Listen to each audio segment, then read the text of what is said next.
السلام علیکم۔ آج کے لیکچر میں ہم شخصیت پر اثر انداز ہونے والے عوامل کے بارے میں پڑھ رہے ہیں۔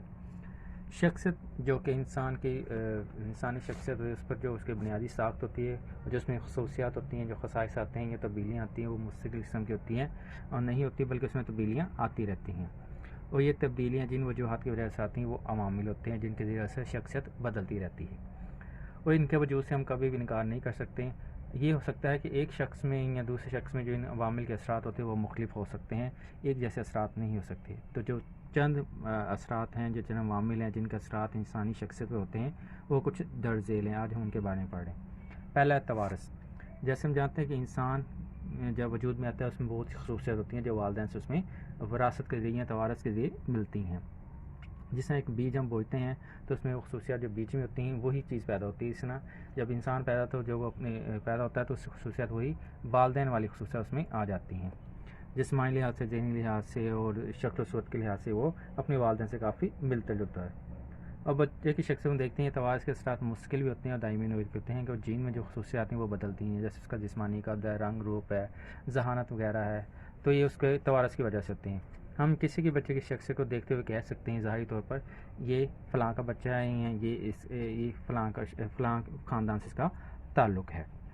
وراثی صورت میں مثبت منفی دونوں قسم کے امکانات موجود ہوتے ہیں اور جن کی خرابی کی وجہ سے یا جین صحیح ہونے کی وجہ سے بھی بچوں میں منتقل ہو جاتی ہیں۔ تاہم ماحول بھی بعض اوقات ایسا ہوتا ہے کہ جو اس کی جو خصوصیات سے والدین سے ملتی ہیں اس کو بہتر بنانے میں یا ان کے امکانات کو کم کرنے یا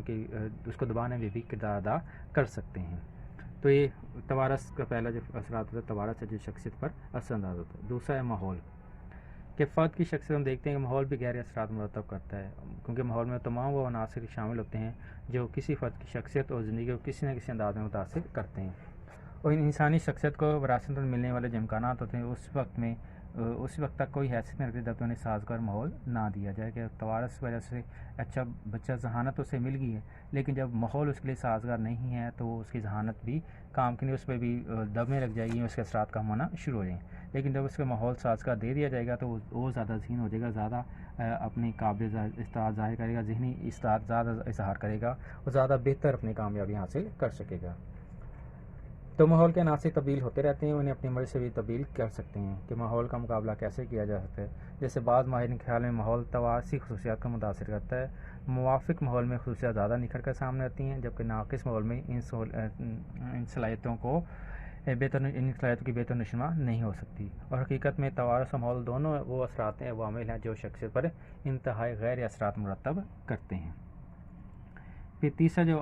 عمل ہے وہ ہے خاندانی اثرات، کہ خاندان کے بچے پہ بھی بہت سے اثرات ہوتے ہیں۔ کہ بچہ اپنی ضروری زندگی جب پیدا ہوتا ہے تو زیادہ تر وہ اپنی زندگی اپنے گھر والوں کے گرد سامنے گزارتا ہے، وہ اس ماحول میں پرورش پاتا ہے جہاں اس کے بڑے اس کے والدین وہاں ہوتے ہیں۔ تو بچہ کی ابتدائی پوش اس میں جبلی خصوصیت ہوتی ہے کہ وہ تقلیدی یا نقل کے ذریعے سیکھتا ہے، اس سے وہ جو کچھ وہ سیکھتا ہے اپنے والدین کو کرتے ہوئے یا اپنے خاندان کے افراد کو کرتے ہوئے، جیسی حرکات و سکنات کرتے ہیں ویسا وہ کرنے کی کوشش کرتا ہے، ان کی نقل کرتا ہے۔ تو اس میں بچے میں وہ خصوصیات آسان نقل کی وجہ سے یا تعلم بدول تقلید کی صورت میں اس میں وہ پیدا ہونا شروع ہو جاتی ہیں۔ ویسے اگر والدین جذباتی تناؤ کا شکار ہیں تو بچہ بھی اس پہ برے اثرات سے متاثر ہوتا ہے، اس میں وہ خاص خصوصیات آتی ہیں۔ ایسا خاندان کا پست معاشی یا معاشرتی رتبہ جس میں بچے میں احساس کمتری یا ناپسندیدہ یا رسم و رواج، غلط رسم و رواج اور معاشرتی برائیاں اپنانے کا بھی باعث ہو سکتا ہے۔ اس کے برعکس خاندانی عمارت اچھی ہیں تو اس میں فخر و غرور، بے جا نمائش، عیاشی، فضول ٹھاٹ باٹ کا بھی عادی بن سکتا ہے۔ اور اس طرح خاندان کی اخلاقی روایات یا بزرگوں کے اخلاقی رویے بھی اس کی شخصیت کی تشکیل میں اہم کردار ادا کر سکتے ہیں۔ پھر ہے نمبر 4 معاشرتی رتبہ، کہ فرد کا جو معاشرتی رتبہ ہے، معاشرے میں اس کا رتبہ کیا ہے، مقام کیا ہے، وہ بڑا سے اس کی شخصیت پر اثر انداز ہو سکتا ہے۔ اگر فرد کو معاشرے میں بلند مقام حاصل ہے تو کیا اس کا تعلق بھی اپنے رتبے کے مقابلے جو بڑے لوگ ہیں ان سے ملنے کا موقع زیادہ ملے گی۔ اس کے برعکس اگر لوگوں کا معاشرتی منصب اتنا بڑا نہیں ہے، پس معیار کے ہیں، تو ان کا تعلق بھی یا ملنا ملانا بھی اپنے پس کردار سے ہوگا۔ اور ماہرین کے خیال میں یہ ہے کہ جن افراد کو معاشرے میں بلند درجہ مقامات رکھنے والے افراد سے ملنے کا موقع ملتا ہے ان کی شخصیت میں فرحت و تازگی کا احساس زیادہ نمایاں ہوتا ہے۔ اور اس کے برعکس جو پست معاشرتی معیار کے حامل افراد میں اس عنصر کی کمی ہوتی ہے کہ وہ معاشرتی مسائل میں ڈوبے ہوتے ہیں، تو اس سے ان کا سوچ بھی وہاں تک محدود ہوتی ہے جو ان کی شخصیت سے ظاہر ہوتی ہے۔ پھر معاشرتی حالات، کہ معاشی حالات جو ہیں وہی فرد کی شخصیت پر اثر انداز ہوتے ہیں۔ معاشی طور پر مستحکم اور جو افراد ہوتے ہیں وہ زندگی کی سہولیات حاصل کر سکتے ہیں، اس کے برعکس جو اقتصادی طور پر یا معاشی طور پر کمزور ہوتے ہیں، پسماندہ ہوتے ہیں، وہ اپنی تعلیم کے سہولیات، اعلیٰ سہولیات یا اس کے علاوہ اپنی ضرورت زندگی کو بھی وافر مقدار میں دستیاب نہیں ہوتی، ان کو پورا نہیں کر سکتے، جس سے وہ شخصیت ان کی دب جاتی ہے، اور خراب معاشی حالت کی وجہ سے ان کی شخصیت ہر وقت الجھن اور مسائل کا شکار رہتی ہے، جس سے وہ عدم مطابقت کا شکار ہو جاتے ہیں، اور ماہرین خیال میں پسماندگی کی وجہ سے فرد کی شخصیت غیر مؤثر اور غیر متوازن ہو جاتی ہے، اور ایسی شخصیت کو معاشرتی مطابقت کے اصول میں گو نہ گو مسائل کا سامنا رہتا ہے کہ وہ معاشرتی مطابقت پیدا نہیں کر پاتے۔ پھر تعلیمی ادارے کہ بچہ جب اپنے ماحول سے نکلتا ہے، جب وہ جوان ہوتا ہے، تعلیمی ادارے کی طرف جاتا ہے، تو وہ اسکول میں اساتذہ اپنے دوستوں سے نئے دوست بناتا ہے، اساتذہ سے ملتا ہے، اسے نیا ماحول ملتا ہے، تو وہاں سے استاد جو ہوتے ہیں والدین کی جگہ لے لیتے ہیں، اور اس کے یار دوست اس کی جگہ، اس کے کلاس فیلوز کی جگہ لے لیتے ہیں، تو اسے ایک نیا ماحول ملتا ہے۔ اگر اسے مشفقانہ یا اچھا رویہ ملے گا تو اس کی شخصیت زیادہ نمایاں ہوگی، اگر وہاں اس کے ڈانٹ ڈپٹ ہے، سختی ہے، تو اسے مسائل کا سامنا کرنا پڑا تو اس کی شخصیت دب جاتی ہے۔ تعلیمی ادارے کی تعلیم اور وہاں حاصل کیے تجربات اس کی فرد کی آنے والی زندگی پر بہت زیادہ اثرات مرتب کرتے ہیں، اور وہ کیسا مواد پڑھ رہا ہے، اسے پڑھایا کیسے جا رہا ہے، اور اساتذہ کا رویہ کیا ہے، وہاں کا ادارے کا ماحول کیسا ہے، وہ بھی اس پر بڑا اثر ڈالتا ہے۔ اگر ماحول ڈکٹیٹرشپ والا ہے، آمرانہ ہے، تو جو حکم دیا وہی کر رہا ہے، تو بچے کی شخصیت متاثر ہوتی ہے، وہ کبھی بھی اپنی عملی زندگی میں خود سے قدم نہیں اٹھا سکتا ہے نا، انتہائی کمزور حالات میں ہوتا ہے، اس کی شخصیت کسی کی محتاج ہو جاتی ہے۔ لیکن جبکہ آزادانہ جب رویہ ہوگا، جمہوری انداز میں ہوگا، اس کے رائے کا احترام کیا جائے گا، تو ایک ایسی شخصیت سامنے آئے گی جو پر اعتماد ہوگی، اپنے فیصلے خود کر سکتی ہوگی، اپنے مسائل کو حل کرنے کے قابل ہوگی۔ اس کے بعد ہے سیاسی حالات کہ ہمارے معاشرے کے جو سیاسی حالات ہیں وہ بھی بہت زیادہ اثرات ہوتے ہیں، کہ کسی ملک کے معاشرے کے سیاسی حالات شخصیت کس طرح متاثر کرتے ہیں، کہ جس معاشرے میں جمہوری اصولوں کی حکمرانی ہوگی وہاں فرد کی شخصیت کو آزادانہ نشوونما پانے کے موقع ملیں گے، جبکہ جمہوری ماحول نہ ہونے کی وجہ سے وہ اپنے جذبات کے ساتھ کا اظہار نہیں کر سکے گا، اور اس کے جو فطری اور نفسیاتی تقاضے ہیں وہ پورے نہیں ہوں گے۔ پھر ایسا ملک جہاں جمہوری انداز ہوگا، وہاں رواداری، مساوات، عدل، معاشرتی انصاف ہوگا، وہاں شخصیت میں اعلیٰ اوصاف پیدا ہوں گے، اور اس کی جو پوشیدہ صلاحیتیں چھپی ہوئی ہیں وہ بھی اظہار ہو کے سامنے آ سکیں گی۔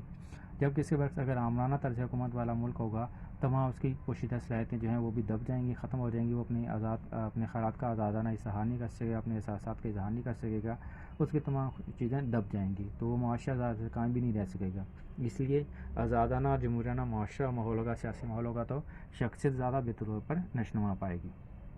پھر ثقافتی اثرات وغیرہ کہ ماہرین خیال میں تہذیب و ثقافت جو ہوتی ہے فرد کی شخصیت کی تعمیر میں اہم کردار ادا کرتی ہے، کہ اس کی ثقافت کیا ہے، کہ ہر فرد کسی نہ کسی معاشرے سے، کسی ملک سے تعلق رکھتا ہے، وہ اس معاشرے یا اس ملک کی کوئی نہ کوئی ثقافت لازمی ہوتی ہوگی جس کے اندر وہ زندگی بسر کرتا ہے، اور اسی ثقافت کے اندر وہ اس کی جو زندگی ہے وہ پروان چڑھتی ہے، اور پیدائش کے بعد وہ ان ثقافتی اقدار و توقعات کے مطابق اپنی شخصیت کو ڈھالنے کی کوشش کرتا ہے۔ وہ جب دیکھتا ہے کہ موجودہ ثقافت میں کامیاب رکن بننے کے لیے اسے بعض خیالات، عادات، رویوں کو اور نقطہ نظر کو اپنانا ہوگا، چنانچہ راج الوقت طبقاتی معیار کے مطابق اپنی شخصیت کو اس کے مطابق ڈھالنے کی کوشش کرتا ہے، اور معاشرے کا بارکن اور کارآمد شہری بننے کی کوشش کرتا ہے، اور یہ ثقافتی اثرات ہے جو اس کے شخصیت پر اثر انداز ہوتے ہیں، اس کو ویسا بنانے کی کوشش کرتے ہیں۔ پھر عقائد و نظریات ہیں کہ وہ جو عقائد و نظریات کی پڑھ رہا ہے وہ ایسے اس کی شخصیت میں وہ اثرات نمایاں ہونا شروع ہو جاتے ہیں، کہ عقائد و نظریات کی بنیاد پر ہی فرد میں مخصوص رجحانات نشوونما پاتے ہیں، جس کے باعث اس کی شخصیت ایک خاص رنگ میں ڈھل جاتی ہے، اور عام طور پر ہم دیکھتے ہیں کہ بچہ اپنے والدین اور دیگر عزیز و اقارب کے عقائد و نظریات اپناتا ہے، اور بعد میں دوستوں اور خاص طور پر اساتذہ کے نظریات بھی اس کی شخصیت میں تبدیلی لانے کا باعث بنتے ہیں، اور بعض اوقات ذاتی مطالعہ جو مختلف کتابیں پڑھتا ہے، اپنی تحقیق کرتا ہے، تو اس سے بھی اس کے مذہبی عقائد میں تبدیلی آ جاتی ہے۔ بہرحال عقائد و نظریات جیسے بھی ہوں وہ اپنی شدت کے مطابق فرد کی شخصیت کے مزاج اور سلوک کو خاص پہچان ادا کرتے ہیں، اور ہم دیکھتے ہیں کسی فرد کو دیکھتے ہیں کہ کہہ دیتے ہیں کہ یہ مذہبی شخصیت کو دیکھتے ہیں ہم کہہ سکتے ہیں یہ مذہبی ہے یا یہ غیر مذہبی ہے۔ فرد کے مخصوص عقائد اسے خاص فلسفہ زندگی گزارنے پر مجبور کر دیتے ہیں، اور فرد کی شخصیت اس کے فلسفہ حیات سے ہی مطابقت رکھتی ہے، لہذا فلسفہ حیات کی چھاپ انسانی شخصیت پر ہمیں صاف نظر آتی ہے، اور ظاہر ہو جاتا ہے کہ یہ بندہ کیسا ہے۔ پھر زبان و ادب کہ زبان و ادب کا بھی انسانی شخصیت پر گہرا اثر پڑتا ہے، کہ کسی ملک کی وہ زبان جو ادب ہے وہ بچے کی شخص کو اپنے مخصوص اثرات میں مرتب کرتی ہے، کہ بچہ جس زبان سے آشنا ہوتا ہے اور جس قسم کے ادب کا وہ مطالعہ کرتا ہے اسی کے اثرات اس کی شخصیت میں ہمیں نظر آتے ہیں۔ زبان نہ صرف اس کے جذبات و احساسات کا اظہار کا باعث بنتی ہے بلکہ یہ قومی تہذیب و ثقافت کی محافظ اور قومی تشخص کی علامت بھی ہوتی ہے۔ بچے زبان میں حب الوطنی اور قومی یکجہتی کے جذبات پیدا کرتی ہے۔ جب بچہ قومی زبان و ادب کا مطالعہ کرتا ہے تو اپنی قومی اقدار و روایت سے بھی آگاہ ہوتا ہے، اسے اپنی قومی ماحول کی رنگا رنگی سے واقفیت حاصل ہوتی ہے، اور ادب کا مطالعہ اس سے زندگی کے مختلف